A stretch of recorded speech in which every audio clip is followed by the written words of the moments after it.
middle of the Italian peninsula, here, a small country imbued with 1,500 years of passionate democracy offers for the 5th time its generous hospitality for experts from all over the world. The people of San Marino had learnt from history that only an open-minded person, a person prepared to learn from science, a person willing to accept ideas which will provide future generations the prospects for a better life, can stand boldly against the dogmas and inquisitions of our world. At the end of the 2nd millennium, when nations of the planet Earth are still seeking for peace and human rights, fighting against starvation and slavery, the Republic of San Marino acts as a generous host for those who are seeking the truth. There lies a deep mystery concerning the question of UFOs, and within the limited confines of this research, we look to explore the ranging views and opinions of academics, accountable eyewitnesses, military and scientific personnel.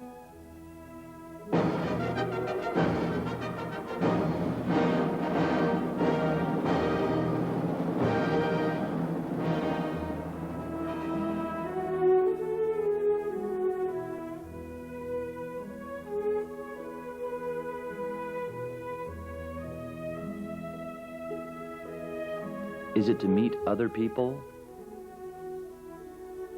To write some more books?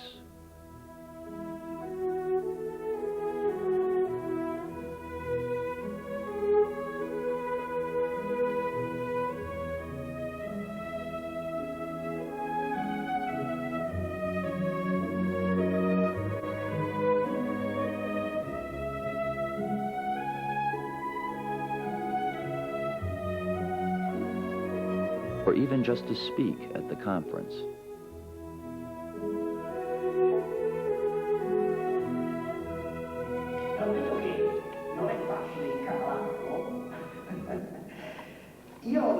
It's not easy to accept the idea that someone else is out there. UFOs are an interesting phenomena. They appear all over the world unexpectedly at any time of day or night, behaving strangely, flying with almost impossible speeds and accelerations, turning at sharp angles, disappearing in a fraction of a second. Witnesses from all over the world have collected numerous pictures and videotapes. Tremendous material has been amassed.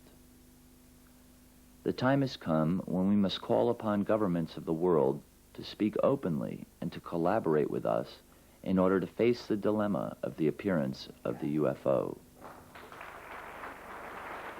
I started when I was a kid. I was 12 years old and I found a report about a UFO landing on the Gran Canaria island in a German newspaper, and I said, my God, if really extraterrestrials land on our planet, it is the biggest event in the last 1,900 years of human history. And I still believe it. I believe the reality that we are not alone in the universe has such a great potential for all of us, because if you realize we are just one mankind among millions of mankinds, the tiny little differences between us will disappear. The tiny little differences between a Slovenian, a German, an Italian, a black, a white, whatever, and we will realize we are one mankind, and we can only solve the great global problems together as one mankind. Our group conducts scientific research on the UFO problem. We are well aware of the impact and implications concerning the mass of people, so we are also considering the sociological aspect of this phenomena.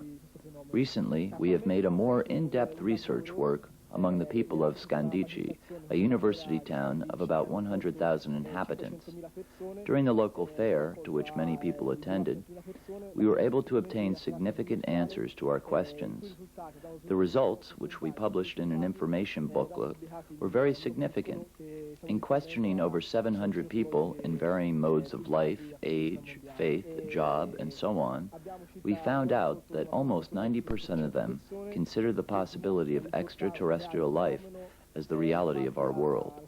It is also the belief of citizens that the scientists, or those to have access to the information, are doing a great disservice by not openly speaking out about such phenomena.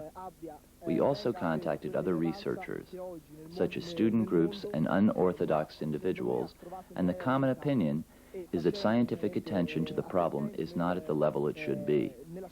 But it is encouraging to find out that ordinary people are well aware of what is happening in our skies.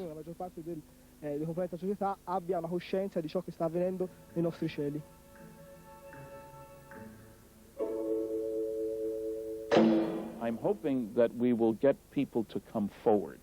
I have had quiet comments from insiders telling me that indeed the documents are genuine, but I cannot use their names, their faces.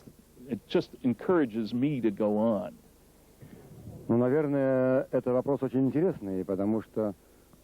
The problem of UFOs is very interesting. A lot of work has been done in Russia. Unfortunately, with the collapse of the Soviet Union and the negative consequences that go on in other fields of life, UFO research has, as such, become infected as a result. But in spite of all these events, we managed to organize a scientific group, which, unlike other countries, is officially registered with our Ministry of Science.